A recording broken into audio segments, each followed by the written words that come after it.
اپنی زندگی میں صبر، اپنے رب پر جو مضبوط بھروسہ ہے، مضبوط. سیدہ طیبہ طاہرہ حضرت فاطمہ الزہرا رضی اللہ تعالی عنہا نا اونٹ کے بالوں کی بنی ہوئی چادر اوڑھ کر چکی پیس رہی تھی. یہاں بیویاں بڑا روتی ہیں، غریبی بڑی ہے، بڑی غریبی ہے. حالانکہ اب کون بندہ پیبند والے کپڑے پہنتا ہے جی، دور ہی گزر گیا. اب تو بڑی مشکل سے وہ لوگ ملتے ہیں جو جوتا ٹوٹ جائے تو گانٹھ کے پہنے، ورنہ تو نئے جوتے آ جاتے ہیں. حضرت سیدہ پاک اونٹ کے بالوں کی بنی ہوئی چادر اوڑھ کے چکی پیس رہی تھی. نبی پاک صلی اللہ علیہ وسلم نے دیکھا، آنکھوں میں آنسو ضرور آئے، اور محبوب نے فرمایا فاطمہ دنیا میں تھوڑی سی تکلیف برداشت کرو، قیامت کی ساری عزت اللہ آپ کو ہی عطا فرمائے گا. تو توکل کی مضبوطی، اللہ کی ذات پر بھروسہ، اپنے رب کریم کے ساتھ امیدوں کا وابستہ کرنا، اس سے مضبوطی آئے. دوسرا فرمایا وَعَمِلُوا الصَّالِحَاتِ، بہترین عمل کیا جائے زندگی میں، نیک اعمال کیے جائے، وقت ضائع نہ کیا جائے، ہر وقت کوئی نہ کوئی کام بندہ کرتا رہے. یہاں بہت سارے لوگ ہیں جن کو لوگ نیک کہنا شروع کر دیتے ہیں نا، وہ سمجھ لیتے ہیں شاید ہم سچی مچی نیک ہیں. لوگ جو کہتے ہیں حضرت صاحب قبلہ، پیر صاحب قبلہ، میں یہ طالب علموں کو، دوستوں کو، بلکہ اپنے آپ کو بھی کئی دفعہ کہتا رہتا ہوں، اپنے آپ کو سمجھاتا ہوں کہ یہ لوگ تجھے کہہ رہے ہیں حضرت صاحب، یہ تو رات کو تو اپنے آپ سے پوچھنا، اپنے رب سے پوچھ. کبھی موقع ملے تو اپنی گریبان میں جھانک، غور کر کے تیری کیفیت کیا ہے. تنہائی میں تیرا دل اللہ سے جڑتا ہے کہ نہیں؟ عبادت میں دل لگتا ہے کہ نہیں؟ خدا کا خوف دل میں رہتا ہے کہ نہیں؟ غریب کی محبت، عزیزوں قربت والوں کا احساس طبیعت میں موجود رہتا ہے کہ نہیں؟ ویسے تو میرا مطلب ہے، لوگ کہہ دیتے ہیں حاجی صاحب آپ بڑے سخی ہیں، تو اس سے تو نہیں نا بندے نے سخی ہونا. سخی تو تب ہونا ہے جب اللہ کی بارگاہ میں مقبول ہوگا. اعمال صالحہ، نیک کام، اور وہ کرتا رہے بندہ، کوئی بھی کام اسے نیکی کا مل جائے نا. دیکھو نبی پاک صلی اللہ تعالی علیہ وسلم نے فرمایا نیکی کو کبھی حقیر نہیں سمجھنا، کبھی حقارت سے نہیں نیکی کرنی کہ یہ بڑی چھوٹی ہے تو میں اس کو کروں. اب فرمایا کبھی حقیر نہ سمجھنا، نیکی کا کام جو بھی ملے کر دینا. فرمایا اگر بھائی سے مسکرا کے ملو گے بھی نا تو اس پر بھی اللہ تمہیں صدقے کا ثواب عطا کرے گا. ہم تو اس دین سے کے ماننے والے ہیں جو کہتا ہے تو گلی سے روڑا اٹھا دے، کانٹا اٹھا دے، کسی کی تکلیف دور کر دے، کسی اس پر گنجائش کر دے، کسی کے لیے آسانی کر دے. جو بھی خیر کا کام میسر آئے پورے دن میں اسے چھوڑے نہیں. صبح گھر سے نکلیں، وہ ایک صحابی تھے، غالباً تابعی تھے، تو بازار جاتے اپنے غلام کے ساتھ تو سارا بازار گھوم کے واپس آ گئے. خادم نے کہا جناب کو نہ کوئی خریدا نہ کچھ بیچا. تو آپ سارا بازار گھوم کے آ گئے. فرمانے لگے تیرا کیا خیال ہے؟ میں نے کچھ بھی نہیں کیا. کہا جناب پھر کیا کیا ہے؟ فرمانے لگے تم نے دیکھا جو بندہ بھی گزرا ہے میں نے اس کو کہا السلام علیکم، تو کتنی کو نیکیاں میں جمع کر کے آ گیا ہوں. کوئی خیر جو میسر آئے. ہم سمجھتے ہیں کہ شاید کوئی کروڑ کو روپیہ ہوگا تو پوری مسجد بناؤں گا تو پھر میں نے نیکی کر دی. شاید جناب میں، حالانکہ یہ چھوٹے چھوٹے کام ہیں نا، چھوٹے چھوٹے کام، ان کی تو زیادہ ضرورت ہوتی ہے، ان کی تو زیادہ حاجت ہوتی ہے. کوئی آپ رستے میں گزر رہے ہیں تو نیچے کوئی کھڈا بنا ہوا ہے تو اس پر ہم کیا کرتے ہیں؟ گاڑی میں بیٹھ کے تبصرہ کرتے ہیں اے روڈ کھورے کدوں بننا ہے. بھئی یہ کھڈا ہے نا تو آپ نیچے اترے نا تو آپ دھابڑا لیں نا، کئی پکڑے نا، یہ تو 5 منٹ کا کام ہے، یہاں آسانی کر دیں نا، آپ اس میں گنجائش کر دیں. حضور سید عالم علیہ السلام نے فرمایا، امام راضی نے حدیث لکھی ہے، قیامت کے دن ایک بندے کو اللہ معاف کرے گا تو مالک وہ بندہ عرض کرے گا یا اللہ میں تو بڑا گناہگار ہوں، کس وجہ سے معافی ہوئی؟ فرمایا رات کے وقت تو گزر رہا تھا، تیرے پیر سے روڑا ٹکرایا تھا، تو نے اٹھایا ادھر ادھر دیکھ کے کہ کوئی اللہ کے کسی بندے کو تکلیف نہ ہو جائے.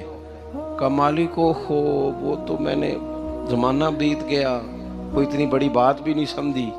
تو رب کریم نے فرمایا تو رات کے اندھیروں میں بھی میرے بندوں کا خیال رکھتا تھا تو میں تیرا خیال نہ کروں؟ کوئی عمل ہمارے ہاں لوگ کوئی کام نہیں کرتے، بالکل نہیں، کوئی کام نہیں، نہ بڑے نہ چھوٹے نہ سمجھدار نہ ان پڑھ، کچھ بھی نہیں، نشستن گفتن برخاستن، بیٹھو راج کے گپے مارو، تبصرے کرو فلانا کچھ نہیں کر رہا، فلانا کچھ نہیں کر رہا، اس کے بعد اٹھ کے چلے جاؤ، کچھ کریں۔ وَعَمِلُوا الصَّالِحَاتِ، نیکیاں جمع کریں زندگی میں، خزانہ بنائیں، خزانہ، اپنی ڈیوٹیاں اپنی ذمہ داریاں پوری کریں، ہر وقت کام، ہر وقت ذمہ داری، ہر وقت ڈیوٹی۔ دیکھیں نا امام حسن اور حسین، ان کی آپ کبھی زندگی کا مطالعہ کریں، فرض نماز کے علاوہ 100 رکعت نماز نفل روز پڑھنی ہے، پتہ کرنا ہے غریب کہاں کہاں ہیں، ان کا خیال رکھنا ہے، اور نیرے پیسے نہیں دینے۔ ہمارے لوگ غریبوں کو پیسے ضرور دیتے ہیں، عزت نہیں دیتے، ان کو 4 پیسے کی مدد ضرور کر دیتے ہیں پر عزت نفس کا خیال نہیں رکھتے۔ امام زین العابدین رضی اللہ تعالیٰ عنہ فرماتے ہیں، گزر رہے تھے، آپ دیکھیں نا، امام غزالی حدیث لائے ہیں کہ بندہ اور کچھ نہ کرے، کسی مومن کا دل راضی کر دے تو اللہ 60 سال کی نفلی عبادت کا ثواب عطا کرتا ہے۔ دل بدستاور کے حج اکبر است، از ہزاراں کعبہ یک دل بہتر است۔ کسی کا دل خوش کر دینا، اس کو راحت دے دینا، اس کو قرار دے دینا، اس کے لیے کوئی ایسا سامان کر دینا کہ بندہ مطمئن ہو جائے، سکون ہو جائے۔ یہ ہمارے ہاں جو لوگ ہوتے ہیں نا، سرکاری ملازمین، ڈیوٹیوں والے، ان کی طبیعتوں میں تلخی ہوتی ہے۔ یہ اگر صرف پیار کرنے لگ جائے نا، میں کچھ میڈیکل سے وابستہ لوگ میرے احباب میں سے ہیں تو میں ان سے کہتا ہوں کہ شفا تو اللہ نے دینی ہے، چلو تم دوائی تو آج کے دیا کرو نا، تم آنے والے کی بات تو توجہ سے سنو۔ وہ بیچارہ اپنی بات، ہمارے ایک بزرگ تھے تو تعویذ لکھا کرتے تھے، بڑے عالم تھے، مجھے کچھ تھوڑی سی نا میرے دل میں ان کے بارے میں خفگی رہتی تھی کہ آپ اتنے بڑے عالم ہیں، آپ کتاب لکھیں، آپ تعویذ لکھ رہے ہیں، اور پھر لوگوں نے کمائی کرنی ہوتی ہے، آپ تو مفت دیتے ہیں سارا کچھ، اتنی لمبی ڈیوٹی، سارا دن بیٹھے رہتے ہیں آپ اور لکھتے تعویذ ہیں، پڑھائیں آپ۔ میں نے ایک دن ان سے گزارش کی، میں نے کہا شیخ آپ بڑے آدمی ہیں، جن لوگوں کو اللہ نے رسوخ فی العلم عطا فرمایا ہوتا ہے ان میں سے آپ، اللہ نے آپ کو پختگی دی ہے علم میں، شعوری عالم میں، آپ سارا دن تعویذ۔ فرمانے لگے یار میں تعویذ نہیں لکھتا، اصل مسئلہ یہ ہے کہ جو تعویذ لینے آتا ہے وہ اپنا سارا دکھ سناتا ہے، تو میں تعویذ نہیں لکھتا، میں نا بس لوگوں کے کلیجے ٹھنڈے کرتا ہوں۔ میں کسی کا، اب تو بچوں کے پاس ٹائم ہی نہیں، وہ تو ابا کا دکھ نہیں سنتے، بالکل نہیں، وہ تو ڈھونڈتے ہیں کوئی کونا ملے تو جا کے موبائل دیکھیں، تو بیٹھتے ہی نہیں۔ اماں کہہ رہی ہوتی ہے کہ پتر کو 10 منٹ میرے پاس بھی بیٹھا کر، لیکن پتر مصروف بڑا ہے، ویڈیو چڑھانی ہے اس نے، ٹک ٹاک بنانا ہے اس نے نئی تصویر چڑھانی ہے۔ ہم الجھ گئے ہیں، یہ چیزیں انسان کو نفسیاتی طور پر کمزور کر دیتی ہیں۔ جو لوگ زیادہ یہ کام کرتے ہیں ان کے حافظے کمزور ہو جاتے ہیں، وہ الجھ جاتے ہیں، انہیں پتہ نہیں ہوتا رات میں نے کیا کہا تھا، صبح میں کیا کہہ رہا۔ ہر وقت نہیں، ضرورت کے وقت، ہر ٹائم نہیں، مخصوص اوقات میں۔ حضرت امام زین العابدین رضی اللہ تعالیٰ عنہ فرمانے لگے، ہم گزر رہے تھے، امام حسین ساتھ تھے، تو رستے میں نا کچھ غربا، غریب لوگ بیٹھ کے کھانا کھا رہے تھے، کہتے ہیں ہماری ان پر نظر پڑی تو انہوں نے حضرت امام حسین رضی اللہ تعالیٰ عنہ سے کہا حضور آئیے، تشریف لائیے، کھانا کھائیے۔